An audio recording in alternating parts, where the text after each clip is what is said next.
They had the cub. They had brought it from Calcutta. A cub and a large one.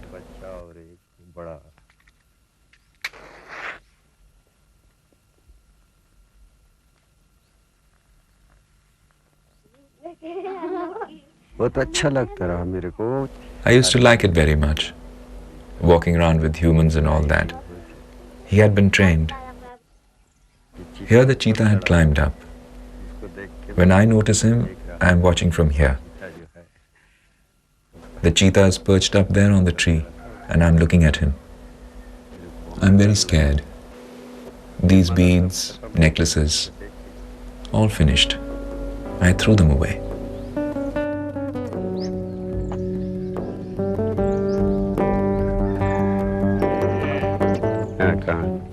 It's a story, it's a story.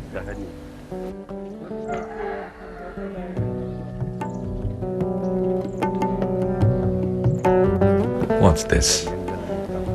Me here in the jungle, just the way I was. I do think of all that even now.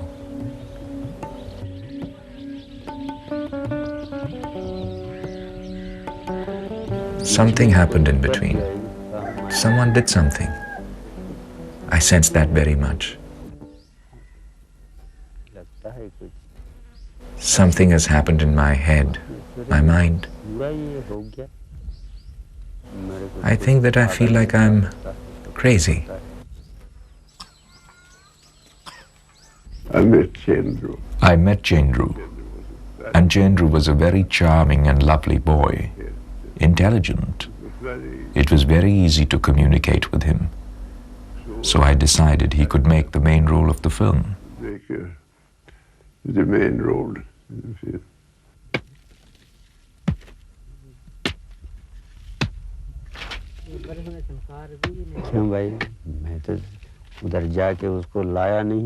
Come on, I didn't go and bring him here.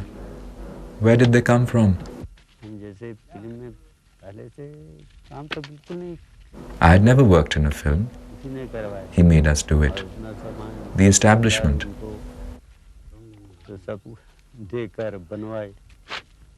What could I do or the people of Bastar do? What can we do? We don't do anything.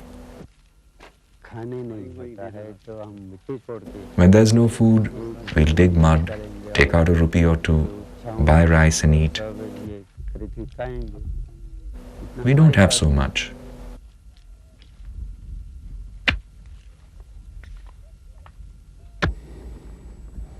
A man of contrariness, an admirer of the Buddha, and a hunter. The Swedish filmmaker Arne Suxdorf is one of the grand old men of European cinema, an Oscar Award winner and a Cannes Prize winner. 40 years ago, his film Jungle Saga, shot with Indian tribals, was an international success.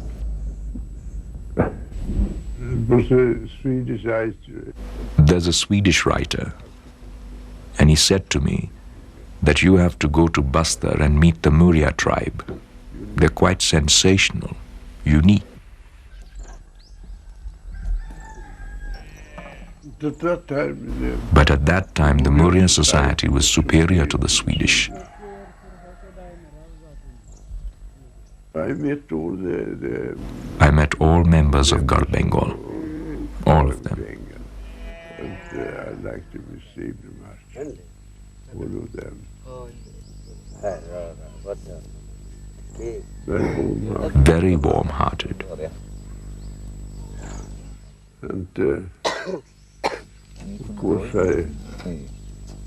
And of course, I have a slight doubt about the blessings of what we call civilization. The blessings of what we call civilization. I stayed 1 year.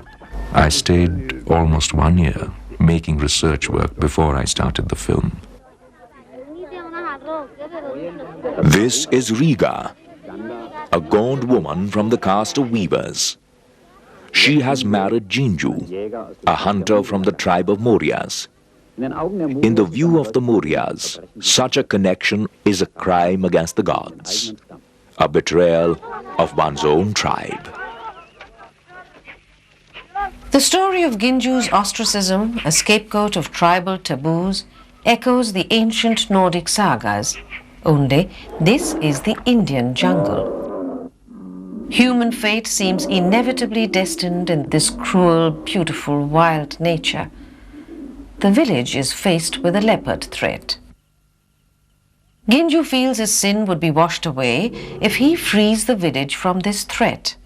Unfortunately, in the darkness of night, he shoots another beast, the tiger.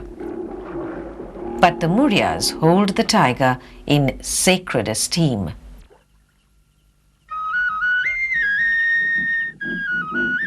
The threat of the leopard intensifies.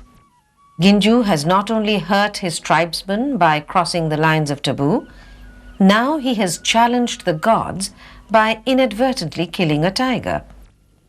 Ginju's little friend Chendru knows too well that the gods thirst for blood.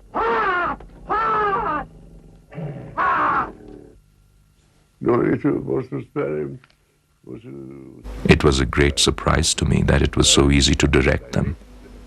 The Muria people, the people taking part in the film. Arne used to allow them in a free manner. No dialogue has been told them, no much behavior has been given to them. Rather they say that if such thing happens, or if you just try to hunt a bird, what will you do?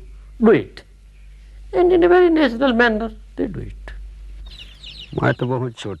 I was very young, about 8 years or so, just about 8.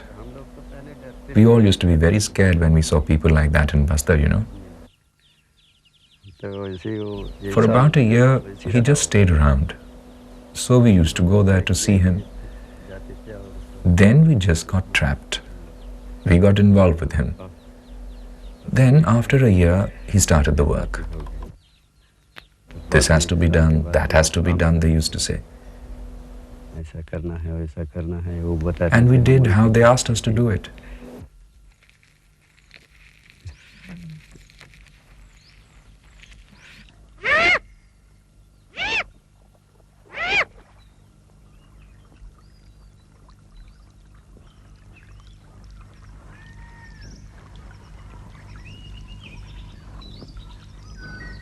In spite of a great documentary, faithful to nature and the tribal Muria culture, the film seems to invoke a dream world, a heavenly life of the hunter in the paradise of early man. Arne is a person who loves more natural life and jungle, more jungle. Sometimes he used to say that, oh God, I would have been born Muria, so that I can live here. ये हमारे गांव का हो, ये का डाकड़ यहाँ का भैंसा लिया 700. A buffalo was bought in our village for 700 rupees to let off there. And at the rest house, for nearly 4 or 5 days, no food was given to the tiger. Otherwise, he may not catch the buffalo.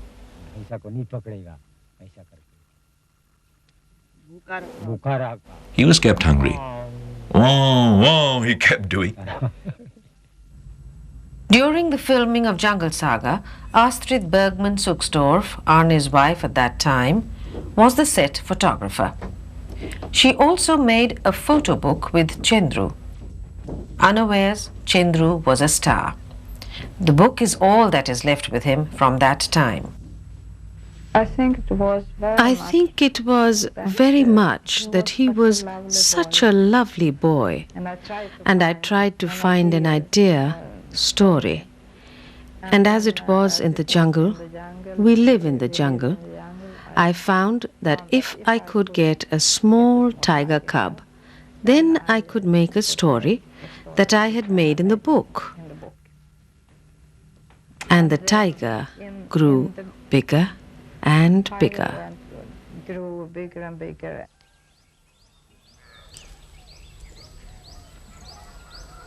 Chendru is the only authentic character in the book. Others are fictional, including the mother, who in the book is called Silent.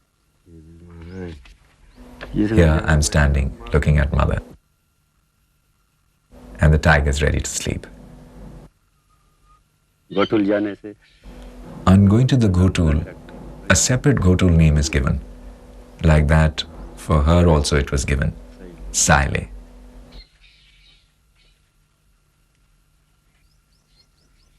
Like my mother she used to be.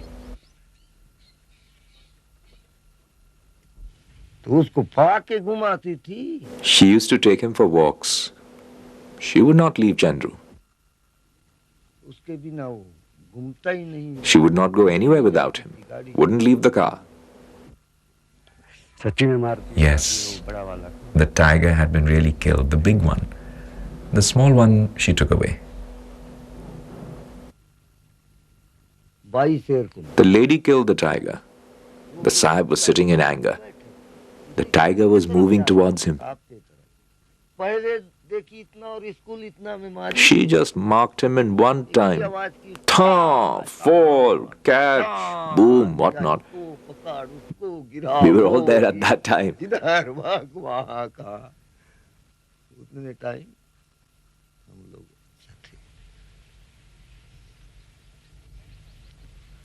I think 10 tigers were killed about, and 5 or 6 leopards were taken out. In the last part of the book, I let the mother of Chendru ask Chendru, "What will you do when the tiger is big?"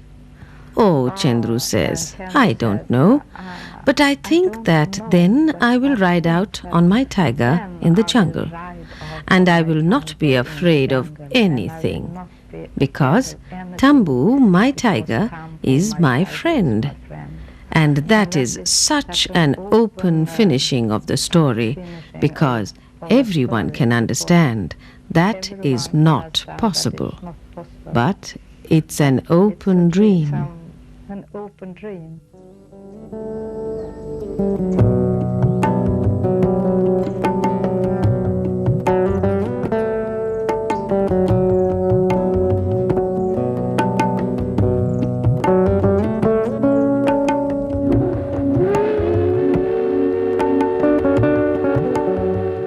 They went away first. They made the film. Then after 3 or 4 years they took me. To show the film they took me. Your film, it's ready. It has to be shown to you and all that. It was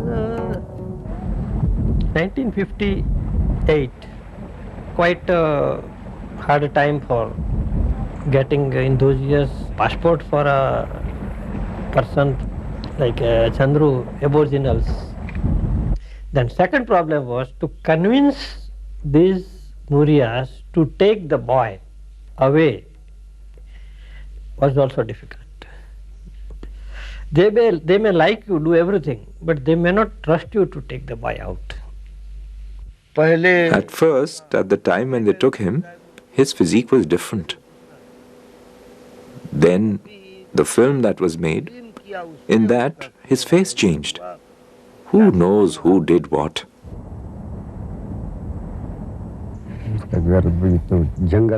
Their home also is in a jungle-like place, not in the city. Their home, you know. How many days? It was something like a year. That was a very big, I would say rather a palace, having number of rooms and having a cellars where all swimming pools and the sauna baths and everything has been inside the whole thing. So it was rather living like some royal family life. As I was small, so they used to be like father and mother.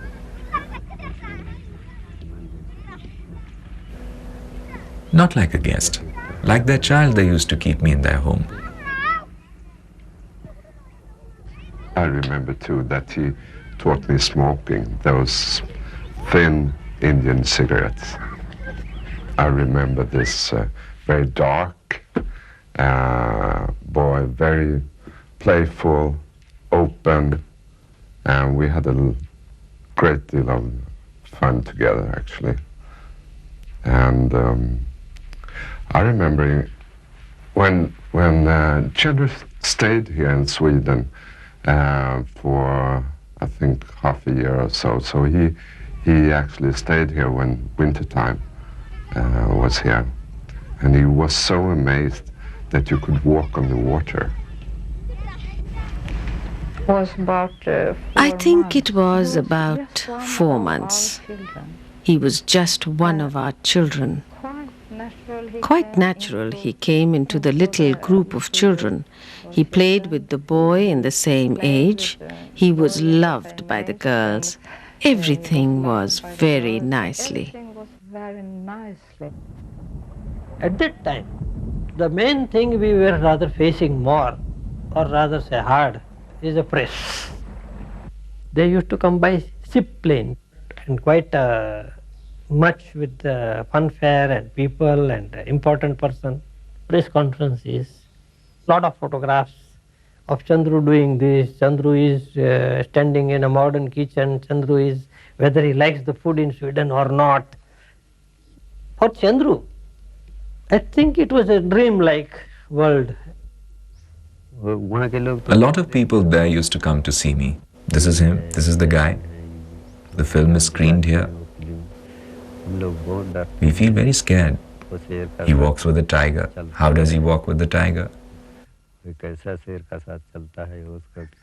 How did he become friends with the tiger? There are no black people there. Absolutely fair.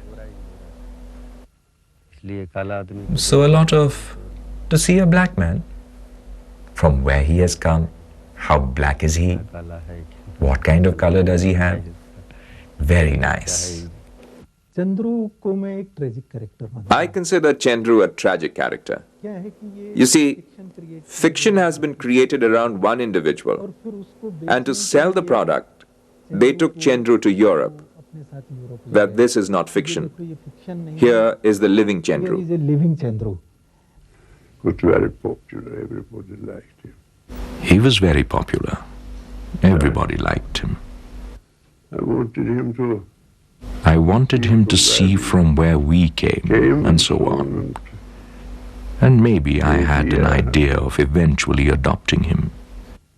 An idea of eventually adopting. Because he found his way so easy in this community. So easy in this community.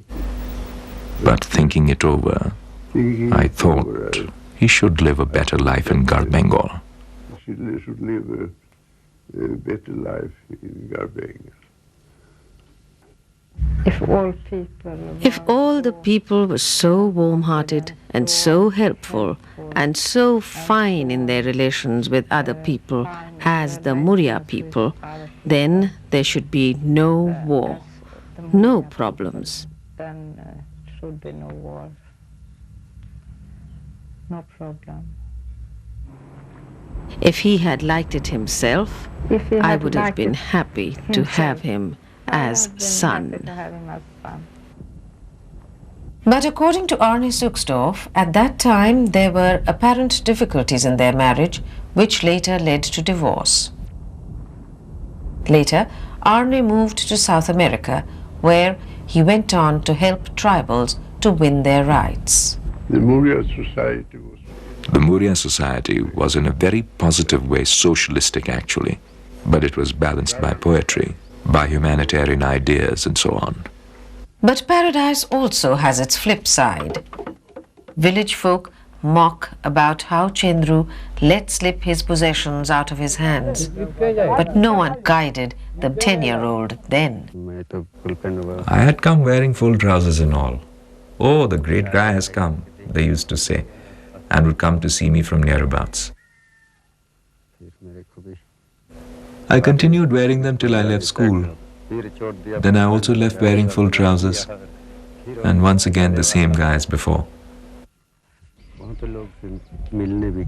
I went to meet many people. I had gone there, I saw a film. All of you who had worked in the film, I saw all of you. I told them all that when I was asked. For such a long time, I had only heard what I had been told. But did he do this film or not? In my mind, it was better not to come back. People say the same thing.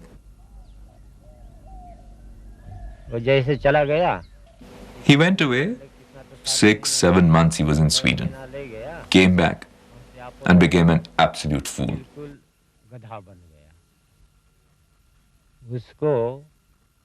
He should have continued contact with big people in the line, like you. But he just became a crazy guy.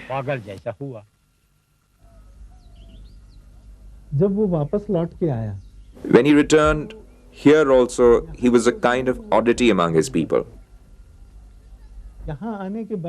So after coming back here, in a way, he could not be absorbed in his society. Slowly he became a dropout in his society.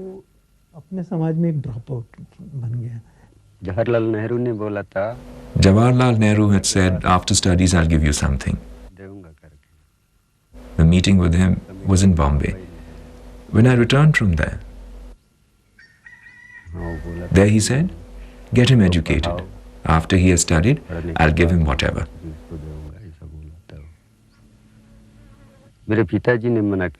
My father refused for my studies. Leave studying. Take up your responsibilities, he said. If I had studied then, I also would have gone from where to where. But here I am back in the jungle. Again, just like I was. Then later, his father got lost in the mountains. It's all crazy, he said, and went off.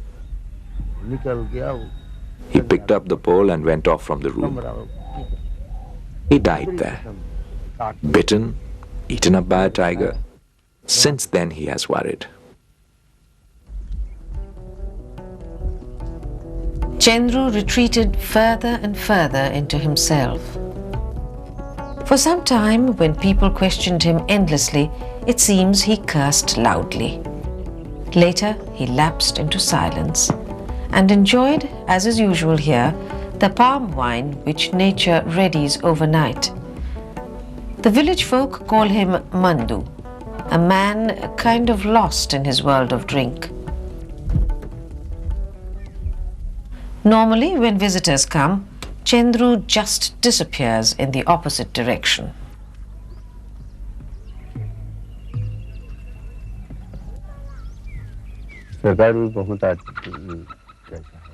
The government used to come a lot. Many people. Lot of talk. Lot of questions. Someone came from Delhi of the jungle department. Long ago he came. I've come to see you. Some become crazy. Are you crazy? Some people get spoiled after working in films.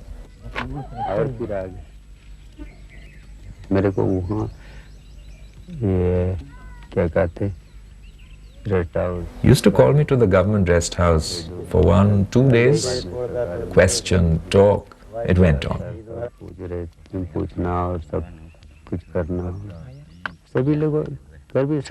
People can say he'll be a bigger man than us here. So he has to be brought down a notch. He'll progress with the help of the government. So people distance themselves.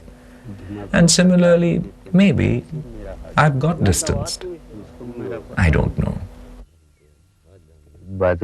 And I felt, hell, what?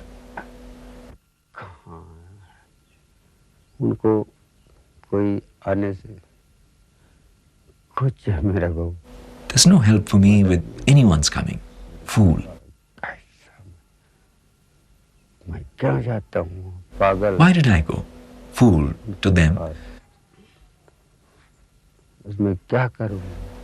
What will I do there? What does one get? I came into that kind of madness.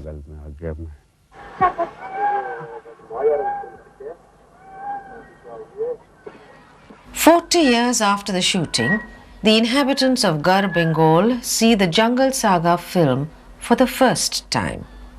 But meanwhile, the main actor Ginju is dead.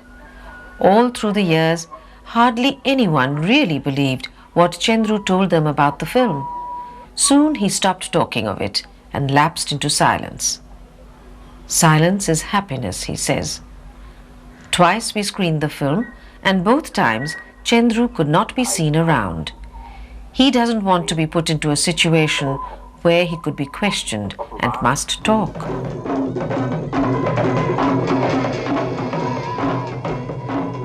In the film Jungle Saga, the village oracle invokes the ban against Ginju, who has bypassed the tribal taboos.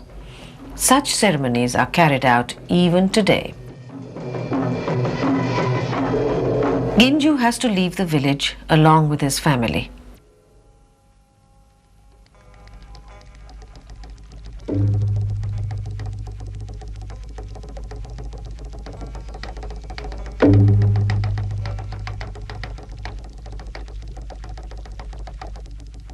Finally, Ginju does kill the leopard, but at the cost of his own life.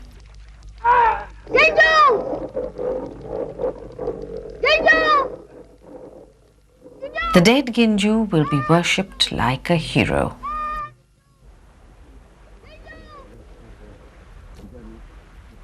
On our request, Chendru is showing the old shooting locations to his youngest son.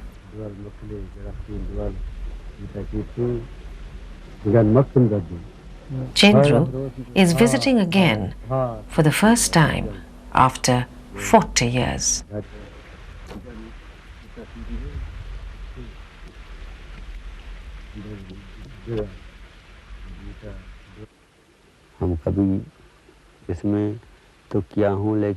I once worked in this, but what is this feeling? Why is this happening? Like a fool, I feel scared when I go on the path.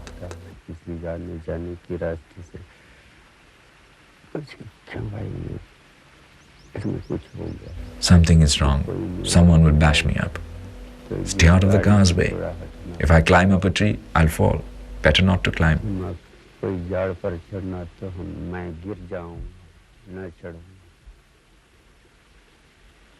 So, what could I have done? But there are the children.